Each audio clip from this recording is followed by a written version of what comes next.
বলে কবরের প্রশ্ন হবে 3টা, না কবরের প্রশ্ন হবে 4টা। কয়টা? জোরে বলেন কয়টা? 4টা। মুখস্থ আছে তো, নাহলে কইরা নেন। কবর বড় ভয়াবহ জায়গা ভাই, কবর বড় ভয়াবহ জায়গা। কাউকে চিনবে না, প্রধানমন্ত্রীর ছেলে, হুজুরের ছেলে, খতিবের ছেলে, হাফিজের ছেলে চিনবে না।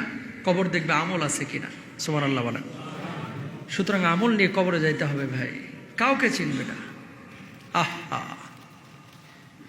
কবরের জিন্দেগি যখন রাখা হবে, আপনাকে রাখা যখন হবে, আমরা বলি না যে 3টা প্রশ্ন কবরের মধ্যে করা হবে, এরকম বলি না? কবরের মধ্যে যে 3টা প্রশ্ন করা হবে, 3টা প্রশ্ন করা হবে। কবরের মধ্যে 3টা প্রশ্নের কথা যখনই আলোচনায় আসে, কয় হুজুর আরবি তো পারি না, প্রশ্নের জবাব দিব কিভাবে? আসলেও তো আরবি পারেন না। আরবি ভাষা কি আপনি পারেন? পারেন না। সবাই কিঞ্চিত কেউ কেউ পারেন বা মুখস্থ করেছেন, তাহলে জবাব দিবেন কিভাবে? শোনেন, এই আরবি জবাব দেওয়ার জন্য আরবি ভাষা শেখাটা জরুরি না আপনার জন্য, কিন্তু নামাজ পড়ার জন্য, দিন বোঝার জন্য আরবি শেখাটা, যেহেতু কোরআনের ভাষা আরবি, আল্লাহর ভাষা আরবি, সেহেতু আরবি জানাটা জরুরি। ঠিক কিনা? কবরের প্রশ্নের উত্তর অটোমেটিক চলে আসবে। অনেকে বলে কবরের প্রশ্ন হবে 3টা, না কবরের প্রশ্ন হবে 4টা। কয়টা? জোরে বলেন কয়টা? 4টা। মুখস্থ আছে তো, নাহলে কইরা নেন। 1 নম্বর প্রশ্ন কি হবে? কি?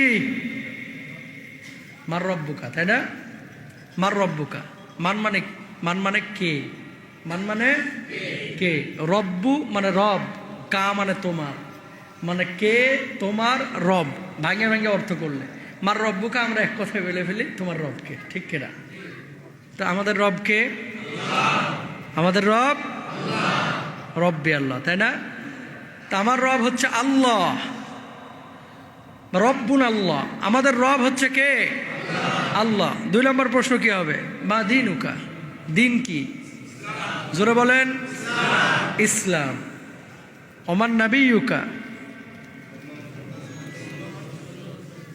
নবীকে মুহাম্মদ রাসূলুল্লাহ সাল্লাল্লাহু আলাইহি ওয়াসাল্লাম অথবা আল্লাহর নবী সাল্লাল্লাহু আলাইহি ওয়াসাল্লামকে সামনে পেশ করা হবে।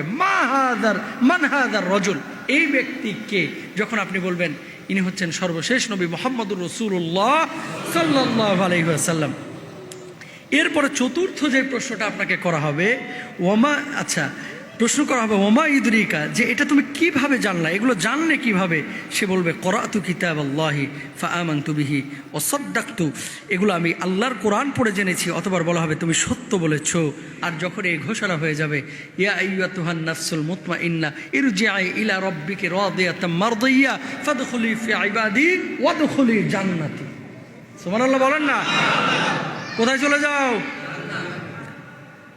জান্নাতে চলে যাও। যখন রূহটা কবজ হবে না, এভাবে সম্বোধনও করা হবে।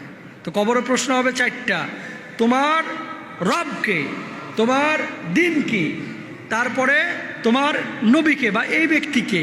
চতুর্থ প্রশ্ন হবে এগুলো জানলা কোত্থেকে? তাহলে প্রশ্ন কয়টা বলছিলাম? 4টা। এখন মুখস্থ করবেন নাকি ইসলামের মধ্যে আসবেন? বলেন। ইসলামের মধ্যে আসবেন। এই তো মাশাআল্লাহ, এটা মুখস্থ করে কোনো কাজ হবে না, বরং ইসলামের মধ্যে আসতে হবে। ইসলামের মধ্যে যখন আসবেন, তখন অটোমেটিক আল্লাহ সুবহানাহু ওয়া তাআলা জবান খুলে দেবেন।